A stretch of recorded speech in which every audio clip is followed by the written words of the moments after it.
নমস্কার, inside sports বাংলার আরও একটি ভিডিওতে আপনাদের সকলকে স্বাগত।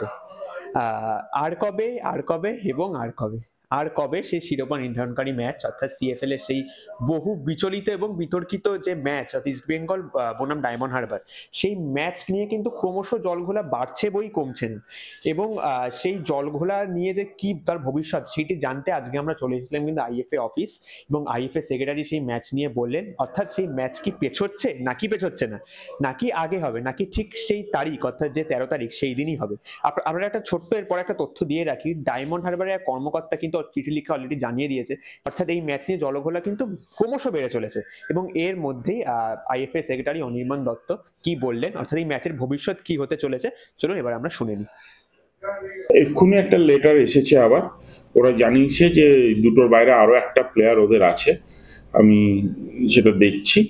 তবে এই মুহূর্তে খেলা পেছানোর আমার মনে হয় না কোনো উপায় আছে, কারণ আমাদের স্টেডিয়াম বুক করা হয়ে গেছে টাকা দিয়ে, আমাদের পুলিশের সাথে কথা বলে পুলিশের ব্যবস্থা করা হয়ে গেছে, তাদের নো অবজেকশন নিয়ে স্টেডিয়াম বুক করেছি, সব কিছু এখন রেডি। এবং এই মুহূর্তে আর ম্যাচ পেছাবার জায়গা আমি দেখতে পাচ্ছি না, প্রোডাকশনেরও ব্যবস্থা হয়ে গেছে ম্যাচ যাতে দেখানো যায়।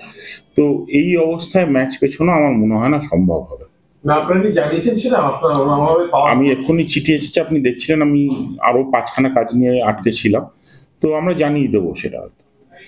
ওনারা যেটা বলছেন যে সন্তোষটবির পর আমরা চেয়েছিলাম ম্যাচ করতে, বা 6 থেকে 10। দেখুন, এই যে ডেটটা করা হয়েছে, প্রেসিডেন্ট সব দিক দেখে, এটা আমি প্রেসিডেন্টকে দায়িত্ব দিয়েছিলাম আলাদা করে কথা বলে পুরো ব্যাপারটা বুঝে করবার জন্যে, উনি সব দিক দেখে ডেটটা করেছেন। তো এরকম তো কোথাও হতে পারে না লিগে যে আমি আমার স্পেসিফিক ডেট বলবো এবং সেই দিনই খেলা হবে। যেই ডেটটায় কারোর অসুবিধা হবে না সেরকম একটা ডেট দেখে ডেট ফেলা হয়েছে এবং সেই হিসেবে ম্যাচ রাখা হয়েছে। এখন যেই জায়গায় দাঁড়িয়ে আছে আমার মনে হয় না 13 তারিখ থেকে ম্যাচ পেছানো সম্ভব হবে। ধরে দিচ্ছি যে 4 তারিখের ম্যাচটা হচ্ছে না। কেন ম্যাচ হচ্ছে না? ওয়াকওভার হচ্ছে। আমি কি করে জানবো?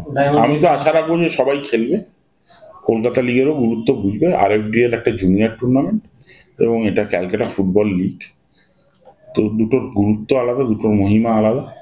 আমি আশা রাখবো যে দুটো টিমই পার্টিসিপেট করবে এবং একটা ভালো রেজাল্ট হবে। এটা ভুললে হবে না যে ডিএইচএফসিরও কিন্তু এই ম্যাচটা জিতলে চ্যাম্পিয়ন হওয়ার সুযোগ।